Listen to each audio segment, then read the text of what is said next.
Hello বন্ধুরা, তো দেখো শ্রাবণ মাসের শেষ সোমবারের ভিডিওটা তোমাদের সঙ্গে শেয়ার করতে একটু দেরি হয়ে গেল। তো আমাদের গ্রামের শেষ সোমবারে খুব ধুম হয় বাবার মন্দিরে, তা সেই ভিডিওটা তোমরা দেখো, আশা করি তোমাদের ভালো লাগবে। তো আমি এখানে ঘরের শিবকে প্রথমে জল ঢেলে দিচ্ছিলাম, ভালো করে ঘি মধু মাখিয়ে বাবার মাথায় ফুল ফল দিয়ে আমি ভালো করে জল ঢেলে নিলাম। তারপরে আমি ভালো করে ধূপ প্রদীপ দেখিয়ে বাবার কাছে একটু প্রণাম করে নিলাম। তারপরে একে একে আমি আর আমার মেয়ে পুজো করলাম। আমার মেয়ে এখানে ঘি মধু মাখাচ্ছে, তারপরে সেও ভালো করে ফুল ফল দিয়ে বাবার মাথায় জল ঢেলে দিল। তা আমার মেয়ে এখন জল ঢালছে শিবের মাথায়, তারপরে সেও ধূপকাঠি দেখিয়ে বাবাকে ভালো করে প্রণাম করে নিল। তারপরে আমি আর আমার মেয়ে যাচ্ছিলাম আমাদের গ্রামের শিব মন্দিরে পুজো দিতে। তা আমি এখন রাস্তায় হাঁটছি, আমি আর আমার মেয়ে। তা আমি তো মন্দিরের কাছাকাছি চলে আসছি।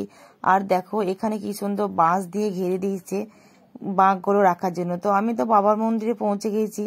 তো বাবার মন্দির এখন বেশ ফাঁকাই ছিল, তারপরে তো অনেক লোকজন জমা হয়ে যাবে। তো আমি পুজো দিয়ে নিলাম, আমি একে একে সব পুরোটাই ঘুরে নিলাম। এখানে দেখো আমাদের বানেশ্বরের কাছেও পুজো চলছে।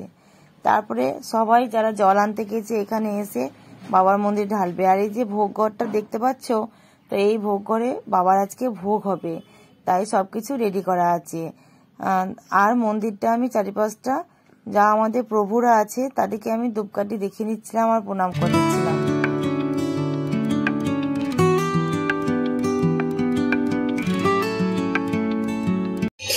তো এখানে দেখো কত ভক্তরা গিয়েছিল জল আনতে বাবার মাথায় ঢালতে পারে।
দেখো বাবার মাথায় জল ঢালার জন্য সব জল আনতে গিয়েছিল, আর তারা সাথে করে একটা কি সুন্দর পঞ্চনাগ নিয়ে গিয়েছিল।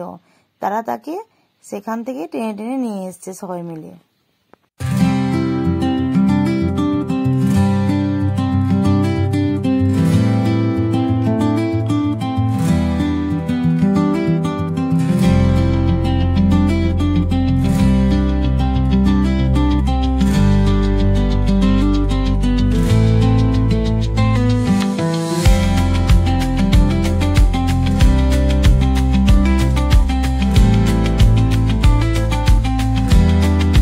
তো দেখো এখানে কত ভিড় আর কত মানুষজনরা এসছে, ভক্তরা সব জল ঢালবে তাই দেখার জন্য।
সামনে গেটে তো প্রচন্ড ভিড় ছিল ভক্তদের জল ঢালার জন্য।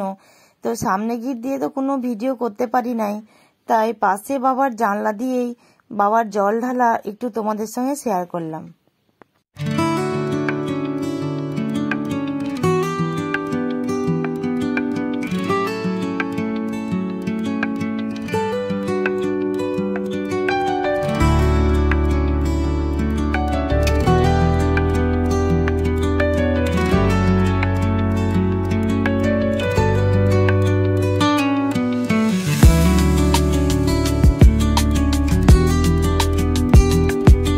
দেখো বাইরেও কত ভিড় ভক্তদের, সবাই একটু লাইন দিয়ে জল ঢালছিল।